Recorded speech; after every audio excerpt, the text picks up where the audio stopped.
Que en el nombre de Jesús tu Espíritu Santo tenga libertad de hablar a nuestras vidas, de tratar con nosotros para gloria tuya, Señor, en medio nuestro. En el nombre de Jesús. Amén. Amén. Yo quiero hablarte en esta mañana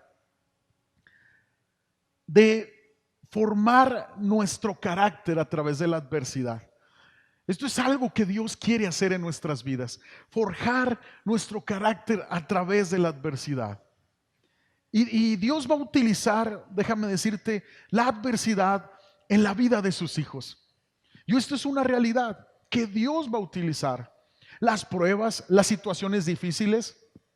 Esta semana cuando yo estaba orando, pidiéndole al Señor dirección para este domingo, yo le decía al Señor, Señor, que este tiempo que todos hemos pasado, estos meses, no nos hayan pasado de noche. Que podamos salir de esto que sucedió a nivel mundial con una enseñanza, con un aprendizaje, con un trato con nuestro carácter. Es necesario entender que la adversidad no es simplemente una herramienta, sino que es la herramienta más efectiva para avanzar en nuestras vidas espirituales. Y Dios usa la adversidad.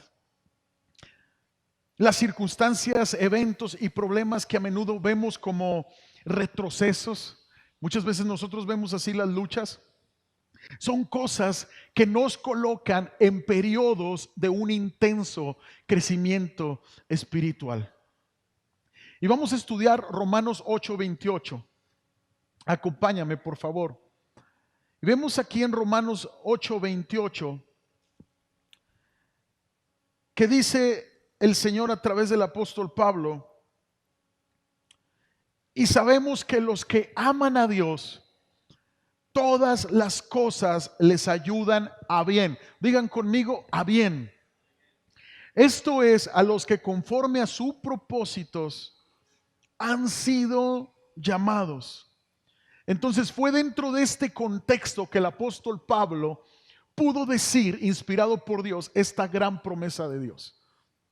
Todo va a cooperar para el bien de los que aman a Jesús. Todo va a contribuir para que ellos cumplan sus propósitos en Cristo Jesús. Ahora, al leer este versículo, nos damos cuenta que esta es una promesa condicional.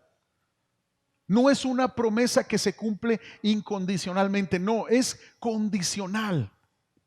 Vamos a entender este contexto.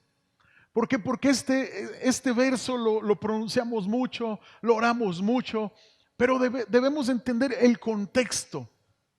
Es obvio que la persona que no ama a Dios, ni está interesada en crecer espiritualmente, todas las cosas no le ayudan a bien. Esta promesa se cumplirá sobre todos aquellos que han decidido amar y honrar a Dios. Esto es una promesa que se cumplirá en todos aquellos que quieren cumplir su propósito en Cristo Jesús. Entonces, todas las cosas que les ayudarán a bien. Ahora, cuando hablamos del bien, nos estamos refiriendo a una lección para desarrollar profundamente nuestro carácter a través de la adversidad. Vuelvo a repetir, cuando hablamos del bien, nos estamos refiriendo a una lección para desarrollar profundamente nuestro carácter a través de la adversidad. Entonces esas lecciones a las que nos estamos refiriendo normalmente nos llevan al sufrimiento o a la pérdida de algo, como riquezas, preeminencia, salud, etcétera. Es entonces que nos damos cuenta que Dios valora el carácter mucho más que las riquezas, que la preeminencia, que la salud o que muchas otras cosas que nosotros consideramos de valor. Sí, a Dios le interesa mucho más nuestro carácter transformado que cualquier comodidad de nuestras vidas. El bien de Romanos 8:28 necesitamos entenderlo. No es necesariamente la historia del hombre que pierde su empleo y termina obteniendo uno mejor. Pero sí podría ser la historia de un hombre que pierde su empleo para obtener un mejor entendimiento de cómo confiar día con día en el Señor. El bien de Romanos 8:28 no es necesariamente la historia de una joven que pierde el amor de su vida para encontrar algo mejor posteriormente. En lugar de eso podría ser la historia de la joven que a través de la tragedia de perder el amor de su vida descubre la manera correcta de amar a alguien según Cristo. Descubre que el formar su carácter en Cristo Jesús es más necesario que cualquier relación. Para entender esto de todas las cosas, que todas las cosas nos ayudan a bien, necesitamos adoptar la perspectiva y la prioridad de Dios en nuestras vidas. ¿Por qué? Porque a veces no todo termina bien. Tú y yo vemos en la Biblia, en la palabra de Dios, las historias de los hombres de Dios. Moisés terminó su vida a unos cuantos kilómetros de entrar a la tierra prometida. Vemos a Pablo siendo decapitado por el emperador Nerón y nos preguntamos, ¿por qué? ¿Por qué los hombres de Dios no siempre terminaron bien en la palabra de Dios? Y es cuando nos hacemos esta pregunta, iglesia. ¿Le interesa a Dios nuestra felicidad? ¿Le interesa a Dios mi felicidad? Cuando vemos la adversidad de algunos hombres de Dios a través de la Biblia y de la historia, y nos preguntamos si Dios le interesa realmente mi felicidad. Pero para contestar esta pregunta debemos entender qué es la felicidad según la palabra de Dios. ¿Qué es la felicidad según el pensamiento de Dios para con el hombre? De la forma en que Dios define felicidad, es un estado de bienestar que llega hasta lo profundo del alma de un hombre o una mujer. Es un bienestar que viene de parte de Dios hasta lo profundo de nuestros corazones. Y vamos a citar algunos versos que así nos lo hace ver. El Salmo 112, verso 1. Voy a leer la Nueva Traducción Viviente. Dice: alabado sea el Señor. Qué felices son los que temen al Señor. Vuelvo a repetir, qué felices son los que temen al Señor y se deleitan en obedecer sus mandatos. Qué felices son. Salmo 32, verso 1. Oh, qué alegría para aquellos a quienes se les perdona la desobediencia. Oh, qué gran alegría a quienes se les cubre su pecado. Sí, qué alegría para aquellos a quienes el Señor les borró la culpa de su cuenta. Los que llevan una vida de total transparencia. Esta es la felicidad según Dios. Algo que viene de parte de Dios hasta lo profundo del alma del ser humano. Note usted que en ningún lugar de esta definición se mencionan las posesiones, los logros, la salud, ni ninguna otra cosa que nosotros incluimos como ingredientes de la felicidad. Note usted que no estamos mencionando nada de nuestro exterior. La palabra de Dios nos habla que la felicidad es un estado que viene de parte de Él a lo profundo de nuestros corazones. ¿A cuántas personas conoces tú que lo tienen todo? Tienen dinero, tienen salud, tienen casas, tienen amigos, tienen familia y no son felices. Yo conozco a varios.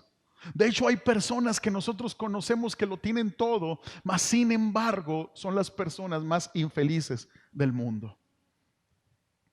La felicidad que Dios desea para sus hijos, para su pueblo, vuelvo a repetir el significado: estado de bienestar que llega hasta lo profundo del alma, viene solo a través del crecimiento espiritual, de madurar en la fe, teniendo satisfacción en el propósito de Dios, teniendo satisfacción en Cristo Jesús. Aparte de esto, no hay felicidad que perdure. Efesios 4, verso 14, vamos a la palabra. Dice, para que no seamos niños fluctuantes. ¿Qué quiere decir? Niños espirituales inestables, llevados por doquiera de todo viento de doctrina por estratagema de hombres, que para engañar emplean con astucia las artimañas del error, sino que siguiendo la verdad en amor, crezcamos en todo. ¿Cuál es el propósito del Señor? Seguir la verdad en amor, no en juicio, en amor, para crecer en todo, dice, en aquel que es la cabeza, esto es Cristo. Entonces, permanecer inmaduro en la fe, espiritualmente hablando, es correr el riesgo de eventualmente abandonar la fe en la adversidad. Entonces, si la adversidad es una herramienta que Dios quiere usar en mi vida para yo crecer espiritualmente, entonces el grado de nuestro crecimiento en la fe corresponde con nuestra habilidad de tratar con la adversidad de manera exitosa, sin queja, sin desánimo, sin amargura. Quiero contarte una anécdota. Hace algunos años hice un viaje misionero a la Sierra Tarahumara, un lugar donde es difícil entrar. Recuerdo llegar a un lugar donde se congregaban varios hermanos tarahumaras, aproximadamente 100 personas. Y recuerdo que estaba en un lugar llano, debajo de un sauce llorón. Se hacían estas reuniones. Y recuerdo estar listo para iniciar el servicio, y cuando de repente me dice el misionero, mire, puede ver allá, se va viendo una persona, acompáñeme a recogerlo. Y vamos en la camioneta. Me sorprendió ver a un tarahumara ya avanzado de edad, de esos tarahumaras con su atuendo original, que venía caminando dirigiéndose a la iglesia. El misionero todos los domingos lo recogía desde ese punto. ¿Cuál fue mi sorpresa? Que este tarahumara llevaba de muletas unos palos. Sus piernas él había tenido un accidente, había caído de una barranca y habían soldado mal por falta de atención médica, y sus piernas se veían chuecas, que habían soldado de una manera incorrecta. Pero su rostro tenía un rostro de felicidad. El misionero, me acuerdo que le dijo, don fulano, no recuerdo el nombre, dígale aquí al joven, hace muchos años estaba joven, cabe mencionar, ¿cuántas horas hace en llegar todos los domingos a congregarse con nosotros? Este hombre nos dijo que él hacía 4 horas de subir desde su casa por un terreno muy peligroso, 4 horas, hasta el punto donde el misionero lo recogía. ¿Sabes una cosa? Sí se puede vivir la adversidad con una buena actitud, con un buen corazón delante de Dios. Una buena base para entender la adversidad. Vamos a estudiar Santiago capítulo 1, verso 2 al 4. Dice, hermanos míos, tener por sumo gozo cuando os halléis en diversas pruebas, sabiendo que la prueba de vuestra fe produce paciencia. Mas tenga la paciencia su obra completa, para que seáis perfectos y cabales, sin que os falte cosa alguna. Entonces vamos a anotar varias cosas en estos versículos. Número 1, nuestra reacción inicial a los problemas de la vida debe de ser de gozo. Esto nos habla la Escritura, debe de ser de gozo. Ahora, cuando leemos esto, nos parece que el apóstol Santiago como que le hacía falta sensibilidad, como que no a todos nos cae bien Santiago con este verso. ¿Alguno de ustedes, les pregunto, se pueden gozar en medio de la adversidad? La mayoría de nosotros diríamos, cuando estoy enfrentando un problema, lo último que quiero hacer es regocijarme. Cuando estoy en problemas, yo lo que quiero es culpar hasta al perro de la casa. A mi esposa yo quiero culparla por lo que me está pasando. Yo quiero culpar al vecino, yo quiero culpar a todo mundo. Lo que menos quiero es regocijarme. Pero debemos entender algo, que Santiago no está diciendo que debemos de regocijarnos por los problemas. Él está diciendo debemos de regocijarnos en medio de ellos. ¿Por qué? Por confiar en el Señor. Dios está dirigiendo esta carta a través de Santiago con el propósito de que despierte los corazones que quieren crecer espiritualmente. De hecho, Santiago tal vez supone que sus lectores están tan consagrados al crecimiento espiritual que cuando entienden que estos problemas los llevarán a crecer más espiritualmente, se van a gozar porque el resultado de esta adversidad es crecimiento.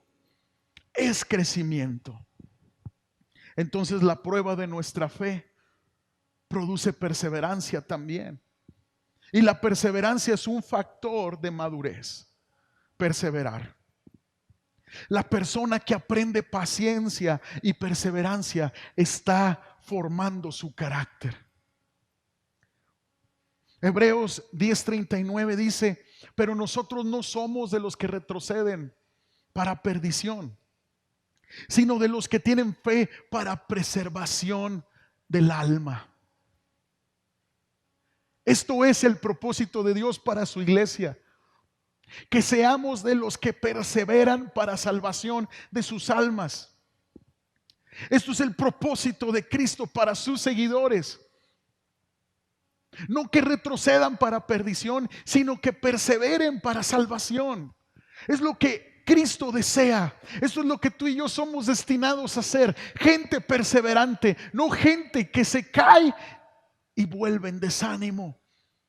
Es gente que cree que el Señor puede hacer algo grande y poderoso en medio aún de la adversidad. Mas tenga la paciencia su obra completa, también dice Santiago. Ahora, la aplicación de esta parte del versículo es que al reaccionar ante la adversidad, ante la prueba, de la manera incorrecta, producimos un corto circuito en el proceso de madurez que Dios está haciendo con nosotros. Cuando tú y yo nos quejamos en medio de la adversidad, cuando tú y yo nos rendimos en medio de la adversidad, nosotros estamos estropeando el trato de Dios. Estamos deteniendo lo que el Señor quiere hacer en nuestras vidas.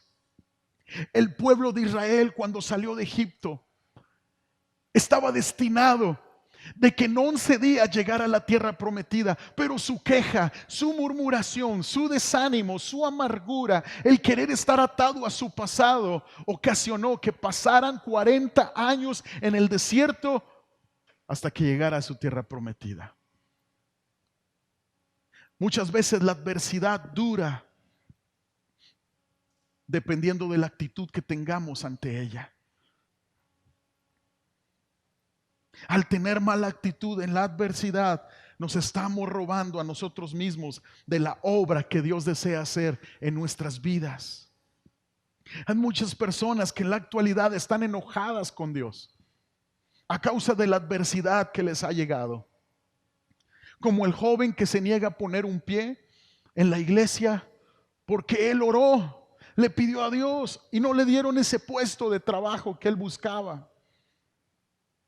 O la hermana que está enojada con Dios porque Dios no pudo detener la enfermedad de su familia. Y la tragedia en estos casos, la principal tragedia es que las personas se ponen en una banca espiritual. Dios no los puso de bancas, no los quitó de ser jugadores principales en el partido. No, ellos mismos se ponen en una banca espiritualmente hablando y no pueden avanzar ni un centímetro espiritualmente hasta que cambien su perspectiva de la adversidad. Esta generación se desanima por la adversidad. Yo veo cómo esta generación quieren el trabajo perfecto. Y cuando se trata de dar la segunda milla, esta generación se detiene, se desanima por cualquier cosa. Ven problemas y comienza todo a desmoronarse. La adversidad nos ayuda a madurar, pero yo veo que esta generación de jóvenes, de niños, necesitan entender que la adversidad es para crecer. Ya nadie quiere hacer algo, sino si ve oposición, se ve adversidad. ¡Ay, qué difícil! ¡Ay, qué difícil! Hay una cultura allá afuera. ¿Para qué casarse? Es tan difícil casarse. La gente no quiere resolver problemas. Le gusta más huir del problema. ¿Por qué? Porque esto es una cuestión espiritual. Esto es una cuestión espiritual. Y si como padres no alejamos la sobreprotección de nuestros hijos, estamos formando una generación que le huye a la adversidad. Como padres, si queremos facilitarle todo a los hijos, estamos formando una generación débil de carácter. Entonces la adversidad nos ayuda a madurar. Entonces, ¿qué es la madurez? ¿Cómo saber cuando ya alcanzamos madurez? Bueno, para contestar estas preguntas, vamos a entender lo que no es madurez. Lo que no es madurez. Número uno, la madurez no es la edad. No es la edad. No tiene nada que ver con cuántos años tengas, cuánto tiempo tengas en el evangelio. No, se los garantizo. El ideal de Dios es que mientras vamos creciendo en edad, vayamos siendo más maduros. Pero esto no siempre es el caso. ¿Por qué? Por la actitud en la adversidad. Número dos, la madurez no es apariencia. Algunas personas se ven muy maduras. Algunas personas se ven más espirituales que el resto de nosotros. Se ven como si fueran santas y flotaran como en una nube, pero no lo son. Ustedes pueden parecer espirituales, yo puedo parecer espiritual y no serlo. Esto no tiene nada que ver con la apariencia. Número tres, la madurez no tiene nada que ver con los logros, no, para nada. Ustedes pueden tener logros, muchas cosas, y aún así ser inmaduros. O un éxito en los negocios, en los trabajos, y aún así ser inmaduros en la fe o espiritualmente hablando, en su carácter. Número cuatro, la madurez no tiene nada que ver con los conocimientos. Ni con cuántas maestrías tengas, ni con cuántos doctorados, ni si te llaman licenciado, ingeniero, doctor. No tiene nada que ver con esto. Dios dice que la madurez es determinada por la actitud. Por la actitud. La actitud es lo que hace la diferencia. Es tu carácter. Es tu carácter. Recuerdo en una ocasión presenciar cómo dos creyentes tuvieron un accidente entre ellos. Un licenciado de renombre atropella por accidente a un hermano de un oficio de construcción, tal vez sin título, tal vez sin carrera. Y cuando esto pasa, salió lo que había dentro de ellos, salió la madurez. El hombre del título de prominente dijo: ¿qué te pasa? Y empezó a insultarlo: ¿por qué te me atraviesas? Siendo que él había tenido la culpa. Y el hermano, tal vez sin un título, dice: tranquilo hermano, yo te perdono, estoy bien, vamos a esperar la ambulancia, solo que me revisen, vamos a orar para estar todo bien. No, ¿qué te pasa? Tú tuviste la culpa. Entonces, madurez espiritual no tiene nada que ver con logros o reconocimientos. Reconocimiento es lo que la gente dice de ustedes. Carácter es lo que Dios dice de ti. Es lo que Dios dice de ti. Dios dice que es la actitud la que determina si eres maduro o no lo eres. Dios quiere personas que realmente se identifiquen con el carácter de Cristo para ir avanzando en sus vidas. Ahora, ¿cómo medimos la madurez espiritual de nuestras vidas? ¿Cómo la medimos? Déjame decirte que no lo haces comparándote con otras personas, no, sino comparándote a ti mismo con la palabra de Dios. No lo haces comparándote con el vecino, con el hermano que se sienta al lado. No, no, no, lo haces comparándote con la palabra de Dios. De hecho, es el problema de muchos matrimonios. Se comparan con su cónyuge y si su cónyuge está cometiendo errores, hay como un orgullo de la otra parte en perdonar. Hay como una soberbia muy disfrazada de espiritualidad porque se está comparando con su cónyuge. Y no hay arrepentimiento y no hay perdón entre ellos. Pero cuando cada parte de la familia se compara con la palabra de Dios, habrá un deseo de crecimiento. Habrá un deseo de arrepentimiento y de arreglar las cosas. ¿Y qué pasa cuando no entiendo la adversidad en mi vida? ¿Qué pasa? Señor, he orado, te he buscado, pero aún sigue habiendo esta lucha. Bueno, parece que Santiago sabía que esta queja iba a surgir. Porque después de motivarnos para que nos gocemos en la prueba y dejemos que nos provoque carácter, la adversidad, la prueba, y que no la interrumpamos, continúa diciendo esto Santiago. Vamos a Santiago 1, verso 5. Y vamos a leer. Dice, y si alguno de vosotros tiene falta de sabiduría, pídala a Dios, el cual da a todos abundantemente y sin reproche, y le será dada. Pero pida con fe, dice, no dudando nada, no dude. Dice, porque el que duda es semejante a la onda del mar, que es arrastrada por el viento y echada de una parte a otra. No piense pues quien tal haga que recibirá cosa alguna del Señor. El hombre de doble ánimo es inconstante en todos sus caminos. Entonces, Santiago no estaba fuera de la realidad de este mundo. Él sabía cuán extraño sonaba el decirle a las personas que se gozaran en medio de la adversidad. Suena raro. Él lo sabía. Así que él les dijo, parafraseando, hey, si se encuentran que eso es algo difícil de entender, pídale al Señor que les aclare, pidiéndole sabiduría.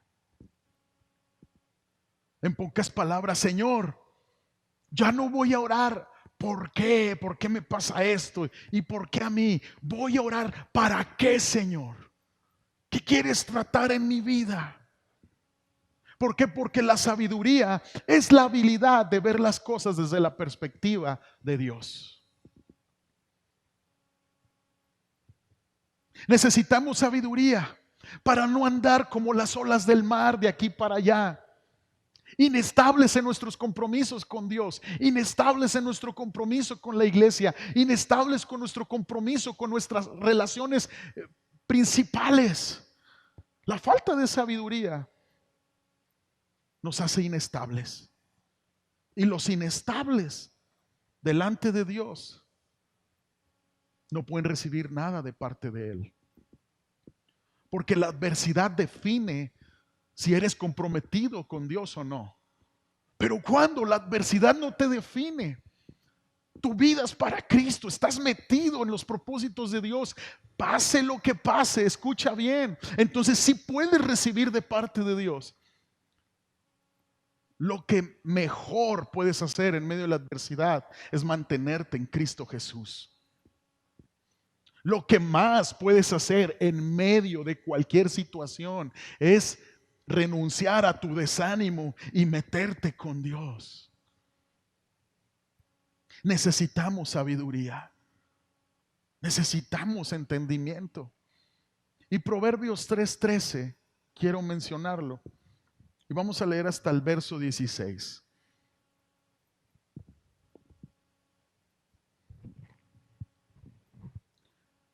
Dice: bienaventurado el hombre que haya la sabiduría y que obtiene la inteligencia, porque su ganancia es mejor que la ganancia de la plata, y sus frutos más que el oro fino.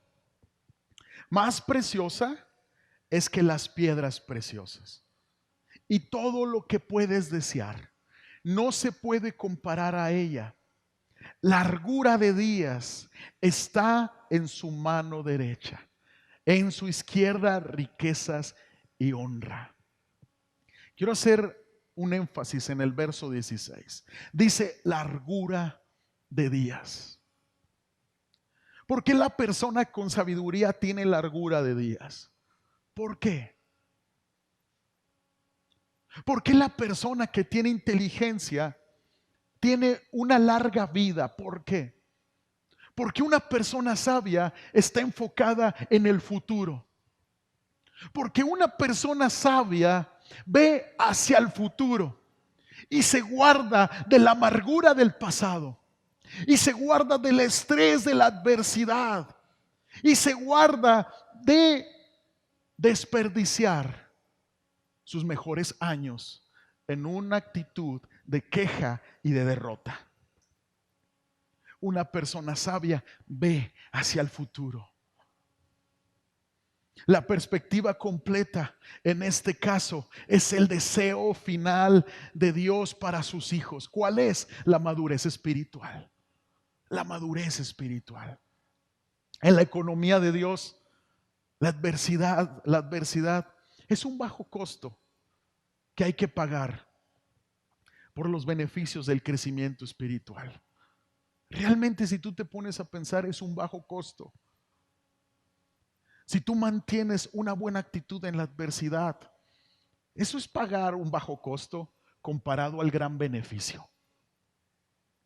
Si tú te mantienes con una buena actitud delante de Dios cuando todo te está saliendo mal, tú recibes más. Si tú logras perseverar, tú recibes más. No hay comparativa. No hay comparativa. Quiero preguntarte en esta tarde, ¿qué estarías dispuesto a dar a cambio de crecimiento espiritual? ¿Qué estarías dispuesto a dar? ¿Estarías dispuesto a dejar tu desánimo? ¿Estarías dispuesto a dejar la amargura? ¿Estarías dispuesto a dejar la queja, la murmuración? Porque pareciera que la adversidad amarga el corazón cuando no tenemos una actitud correcta. El dolor que no le ha rendido al Señor hace que tú estés enojado con los demás. El agravio que no has perdonado hace que veas lo negativo en todos y te desanimes inmediatamente porque tus ojos están puestos en el hombre y no en Dios. ¿Qué estás dispuesto a dejar por tu crecimiento espiritual? Tratar con la adversidad es como prepararse para una operación. Cuando tú te preparas para una operación, tú confías en el médico que te va a operar y vas a la cita que te programaron, te cambias, ¿verdad? Te pones esa bata de operado, de paciente, y tú estás confiando que aunque te va a doler esa operación, después de la anestesia, pues vas a estar bien porque lo necesitas. Pues así es la adversidad. Tener una buena actitud en medio de la adversidad es confiar en el Señor, tener fe en el Señor. Decirle: Señor, yo sé que tal vez no me logres librar del dolor que esta situación me está provocando, pero tú vas a obrar a bien. Y yo quiero confiar en ti y yo voy a confiar en ti. Termino con esto. Santiago 1:12 dice: bienaventurado el varón que soporta la tentación, Bienaventurado. ¿Qué significa bienaventurado? Más que bendecido, dichoso, feliz. Porque cuando haya resistido la prueba, la adversidad, recibirá la corona de vida que Dios ha prometido a los que le aman. Iglesia, ¿amas a Jesús? ¿Amas a Jesús, iglesia? La adversidad no solo nos lleva a la madurez espiritual en esta vida, si tenemos una actitud correcta, sino que nos compra una corona de vida para la próxima vida, que es en la eternidad. No hay comparativa. Tenemos de promesa un lugar donde no habrá más llanto ni más dolor, que podemos perder en esta vida si todo es pasajero. No hay comparativa. Yo te invito a ponerte de pie ahí en tu lugar. Invito a todos los que nos ven en casa también a hacerlo. Y vamos a gozarnos aún en medio de los problemas. Y vamos a decirle al Señor: Señor, gracias. Gracias te damos porque estás con nosotros. Gracias, Dios, porque tu mano no se ha cortado para mi vida. Aunque esto que me está pasando me duele, Señor, yo sé que todo va a obrar a bien, porque he decidido amarte. He decidido confiar en ti. Señor, gracias. Gracias, Jesús. Sea agradecido con Dios. Dígale gracias, Señor. Puede levantar sus manos y dígale: Señor, gracias, gracias. No gracias por los problemas, gracias por las promesas que tú tienes para mí. Gracias, Dios. Gracias, Señor. Perdóname, Señor, por la queja, por la amargura. Perdóname, Jesús, por el desánimo. Señor, perdóname. Ya no quiero ser inconstante en tus caminos. Ya no quiero ser alguien de doble ánimo, porque no voy a recibir nada de parte tuya. Dame sabiduría, Dios. Dame sabiduría. Dame entendimiento, que es más precioso que el oro. Gracias, Señor, por esa sabiduría que viene hoy a mi vida. El que pida, crea que Dios le da abundantemente. Crea en esta tarde que Dios le da abundantemente sabiduría para vivir la vida plena a la que Dios le ha llamado. Gracias, Jesús. Gracias. Te bendecimos. Te bendecimos. Señor, yo pido y oro por cada uno de mis hermanos, que venga una sabiduría espiritual a sus vidas, un entendimiento, que tú les puedas aclarar el fruto que tú quieres traer a sus vidas aún en medio de estos problemas. En el nombre de Cristo Jesús. En el nombre de Cristo Jesús. Fortaléceles, guíales. Te lo pido en el nombre de Jesús. Y yo quiero animarles a todos los que nos están viendo, que se sienten y están conscientes de que no tienen una relación con Dios. Déjame decirte que sin importar de qué religión tú seas o a qué iglesia pertenezcas, lo principal es tener una relación con Dios. Y esto solo se da a través de Cristo Jesús.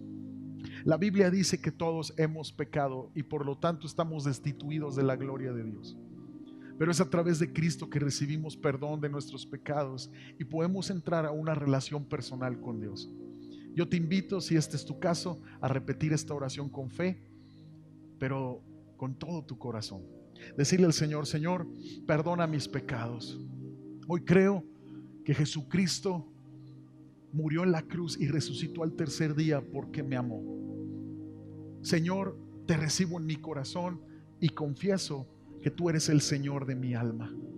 Señor, te entrego mi vida. Dirige mi vida en el nombre de Jesús.